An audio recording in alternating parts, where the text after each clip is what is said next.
my name is Maribel Fernandez and I'm going to present work that we have done in collaboration with Clara, Bertolissi and Bhavani Thuraisingham on administration models for access control. So, an access control model is a framework to represent access control policies, and access control policies are specifications of the privileges, the actions that principals can perform on resources. Resources are the objects that we want to protect. There are many different access control models, and because of this proliferation of access control models, sometimes there is repeated work in terms of developing techniques that need to be developed each time a new model is created. So for this reason, there has been some work on trying to define unifying models of access control. In 2009, Steve Barker presented an access control metamodel, a framework to define models of access control. And within the access control metamodel, we defined a generic access control model called the category-based access control model. So what we are going to present in this work is, following this line, an approach for the definition of generic administration models using the concepts of the metamodel. The main concept in the metamodel is the concept of a category. So we are going to define a generic administration model for access control using the notion of category. So first of all, category-based metamodel. So that's, as I said before, is a formal framework for the definition of models, and it's based on first-order logic. So within the metamodel, we define the entities and relationships that are relevant for the system, and then we define the axioms that those relationships need to satisfy. So in our approach, we are going to formalize administration by defining entities and relationships and the corresponding axioms within the category-based model. And in this way, we are going to define an administrative model that we call Admin CBAC. So first of all, category-based access control. So that's a way of defining policies where the idea is to group entities, so principles and actions and resources can be grouped into categories, and then once we have defined the categories for the principles and resources, we can associate to different categories a permission to perform different actions, and based on these permissions, we can deduce authorization relations. So in order to deduce the authorizations, we use an authorization axiom. This is the main axiom in CBAC that says that P can perform the action A in R if P is in a category CP and R in a category CR, such that A on CR is permitted for CP. We can extend this axiom and add, for example, hierarchies of categories. So hierarchy could be based on inclusion or some other notion that is relevant for the system we want to define. And we can also add other axioms, for example, to model prohibitions or obligations or other relevant notions. We can show that role-based access control and attribute-based access control, for example, are instances of this model by using specific notions for defining the categories. And because of this genericity of CBAC, we are going to try to use the same approach to define a model that could again serve as a unifying model for administration for both RBAC and ABAC and any other instance of CBAC. So we are going to define Admin CBAC itself as an instance of CBAC simply by separating or partitioning each of the sets of entities in CBAC into two parts, an administrative part and a standard part. So we define PR, the administrative part of the set of principles, similarly for the resources, but note that resources in Admin CBAC are going to be the entities and relationships of the CBAC policy that we want to administer. We are going to define administrative categories, administrative actions, and for example, an administrative action could be an action to add or remove a principal. A principal will be part of the administrative resources because it's an entity of the CBAC policy, and therefore it's possible to define actions like this, add or remove principals, add or remove resources, as administrative axioms. So once we have the entities, we need to define the relationships. We will keep using PCA, RCA, and ARCA, but now again with sub-relations to deal with the administrative entities. And we keep the authorization relation as we have it in CBAC. So we are still going to use PAR, principal action resource. So admin CBAC will be complete once we define the axioms.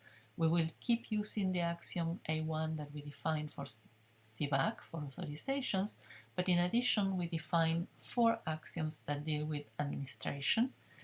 The axiom at C specifies that if 2 categories are in the hierarchical relation, they should be either both administrative or both non-administrative. And similarly for at PCA, we have an axiom that specifies that if we are using an administrative category to categorize a principal, then the principal must be in PAD, and therefore the tuple PC is in PCAD. We do the same with RCA and the same with ARCA. So now we have completed the definition of admin CBAC. We can look at a simple example. Imagine that we have administrators attached to clusters of servers, and we want an administrator to be allowed only to change the permissions for the users that are registered in the same cluster.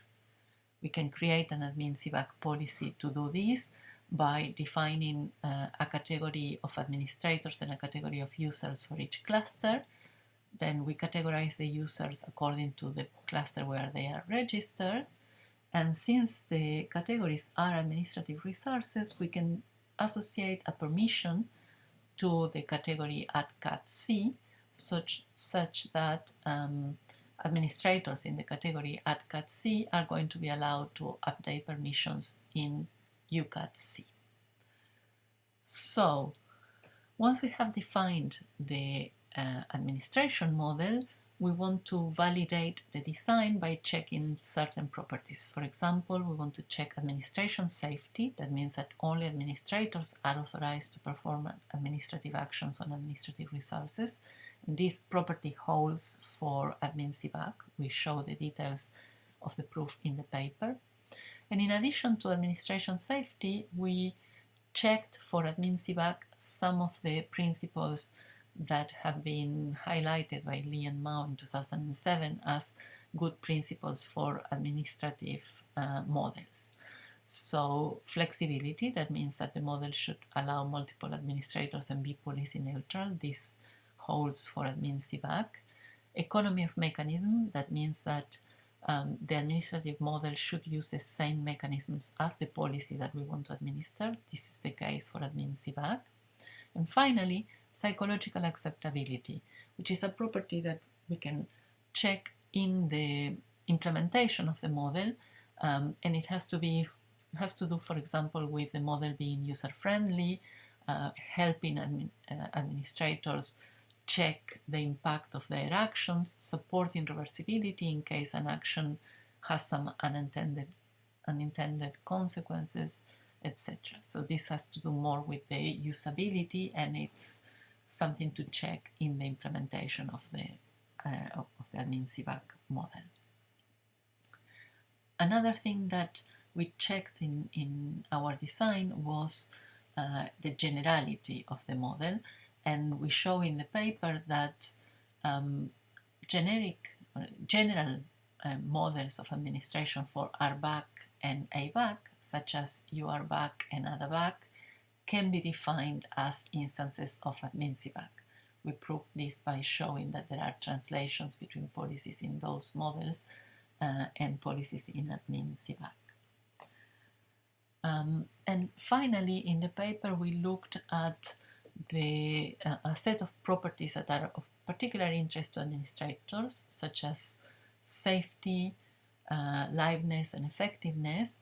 And we proved that safety, which is the property that says that whether a user can acquire a particular permission, is unfortunately undecidable in general for Admin CBAC. We proved that it is equivalent to the halting problem.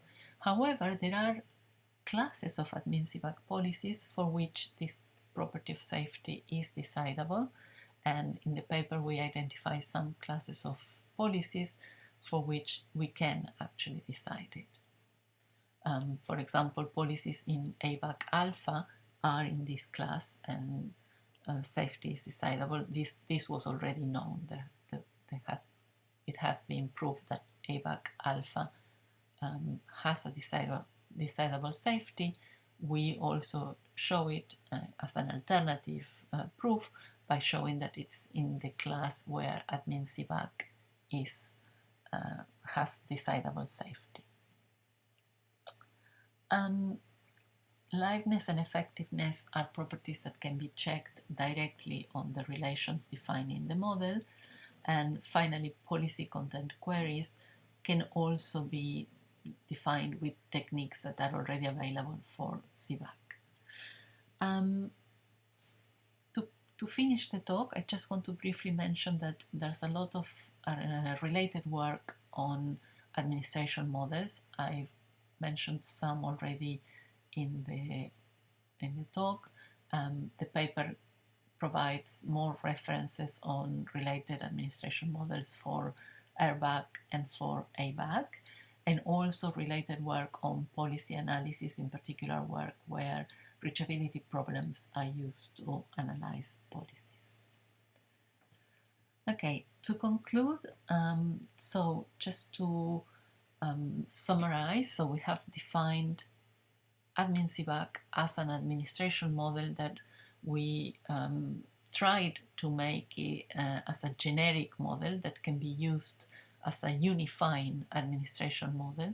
We showed that some of the models that have been proposed for RBAC and ABAC administration are instances of Admin CBAC. Both Admin CBAC and CBAC are based on the notion of category. They are category-based models, and they follow the axiomatic approach proposed in the category-based metamodel. But there are still a lot of there's still a lot of work that needs to be done on Admin CBAC to really make it usable in practice. For example, it's important to have a good interface for the visualization of policies, so some kind of graphical interface would help administrators. It's also important to have support for the analysis of the administration actions, and in particular to detect the effect of the actions and help administrators roll back when there are problems with some action. And finally, I wanted to mention also an interesting thing that could be added into the model, which is some mechanism or technique to infer category hierarchies from category definitions. And this last point is in general for all the category-based models, not just for Admin CBAC. It would be useful to have some kind of tool to do this. Obviously, this is not easy because category definitions can be very abstract, so we need to find some mechanism to do this for all category definitions. And this is the end of the talk. Thank you very much for your attention. I am ready now to answer your questions.